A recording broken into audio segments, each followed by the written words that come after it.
Salut les amis et bienvenue. Vous savez, nous sommes dans un pays des intrigues politiques, les intrigues tous les jours, les opposants qui s'opposent aux opposants, qui apprécient le pouvoir, mais ils disent qu'ils sont les opposants.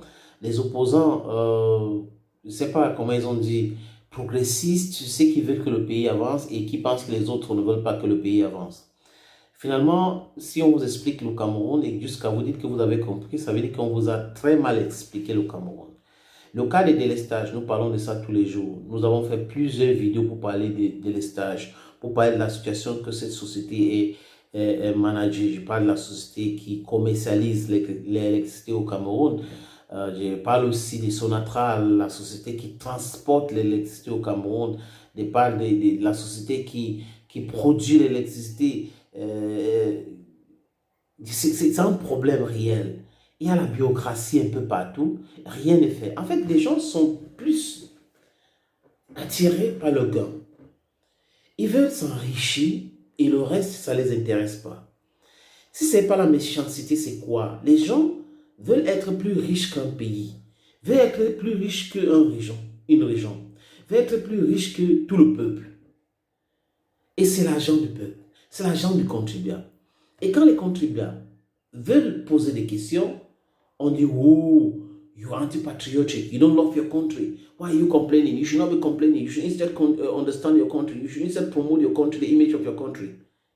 Mais c'est quand même bizarre. Rappelez-vous les amis en 2000 en Sydney, où Bilumpat est allé avec Roger Mila, les Tamé Mayer et tous les autres qui étaient aux Jeux Olympiques. Et j'ai appris qu'ils y sont allés pour donner les primes aux joueurs. Ils ont réveillé les gars à 4 heures pour les demander d'être les patriotes. Et Tam s'est fâché pour dire, mais attends, vous êtes venus nous donner nos primes ou vous êtes venus nous prêcher le patriotisme. Et c'était ça. Et on avait traité Etam et anti-patriote parce qu'il avait exigé ces primes-là. Donc, quelque chose qui te revient de droit, tu n'as pas le droit de revendiquer parce que si tu revendiques, c'est lui qui veut te donner parce qu'il veut voler ça, va te traiter d'antipatriote. Et il y aura des gens quand même qui vont applaudir, qui vont dire, parce qu'ils sont dans ce mafia-là. Ils sont là-dedans. Et si vous ne prenez pas, ils vont prendre, ils vont s'enrichir, ils vont se construire, ils vont envoyer les enfants fréquenter dans les grandes écoles. Et vous, alors, rien du tout. Et quand vous avez laissé, ils vont dire non, celui-ci, c'est une bonne personne. Voilà, c'est un peu cela. Mais les gens ne devraient pas se laisser faire. Parce que l'électricité, qu'on paye cher, les délestages, qu'on paye cher, parce que c'est les délestages qu'on paye. Vous consommez 7 jours sur 30, vous payez le même montant. Vous consommez 30, vous payez le même montant. Donc, c'est de l'escroquerie. C'est de l'escroquerie. Les présidents de l'ONG des consommations, des associations de consommateurs devraient quand même mettre plus de pression. On a vu Anissé Kane à l'époque, AES Go Home, ça avait un peu marché. Donc, comment comprendre que le Cameroun, c'est un pays qui regorge des cours d'eau et les villages sont nommés après ces cours d'eau. Et nous avons un problème de délestage. C'est un scandale géologique. Ce n'est pas seulement le cas de la LDC, c'est le cas du Cameroun aujourd'hui. Nous n'avons pas de routes. Nous n'avons pas de routes. Nous n'avons pas l'électricité. Et les gens qui gouvernent pensent que le Cameroun va se développer. Le Cameroun sera un pays émergent en 2035. J'avais dit dès le départ que ces gens ne croyaient même pas à ce qu'ils ont dit. C'est que c'était à la mode. À l'époque, tout le monde disait émergent, émergent, émergent. En Côte d'Ivoire, on avait dit en 2025. Ouattara avait dit en 2025. 2025, c'est demain. Le pays n'est pas industrialisé. Le Gabon avait dit en 2026. Et vous voyez le Gabon en train de s'industrialiser. Le Cameroun 2035. Même si le Cameroun, c'est qui gouverne actuellement le Cameroun, même si on met ça en 3025, ça ne va pas se passer. Parce que ce qui les intéresse, c'est le gain. Ce qui les intéresse, c'est le pouvoir. Ils font tout. Donc, they are strategizing how to stay in power, die in power. They are not strategizing how to upbring the economy, how to develop the economy, how to develop our educational system, how to reform, fine-tune our educational system so that it should meet our necessity, it should meet our needs. Yes, that's what I want to say. They are not doing that. Regardez tout ce qu'ils sont en train de faire. Maintenant, Cabral Libby se lève. Il dit c'est trop parce qu'il y a beaucoup de personnes qui avaient dit cela. Je pense qu'il a été inspiré par Julius Malema en Afrique du Sud, de EFF, Economic Freedom Fighters Party.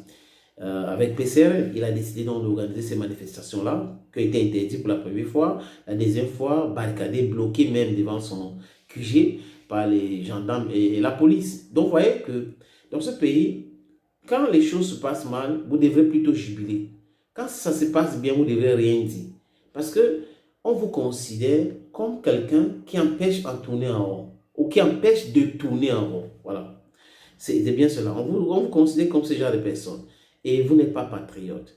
Le problème de l'électricité ne connaît pas de tribus. Le problème de l'électricité ne connaît pas les partis politiques. Ça ne connaît pas les diplômes. Ça touche tout le monde. Ça empêche des gens à développer, même les peuples qui souffrent là, les startups là, qui souffrent de manque de l'énergie électrique.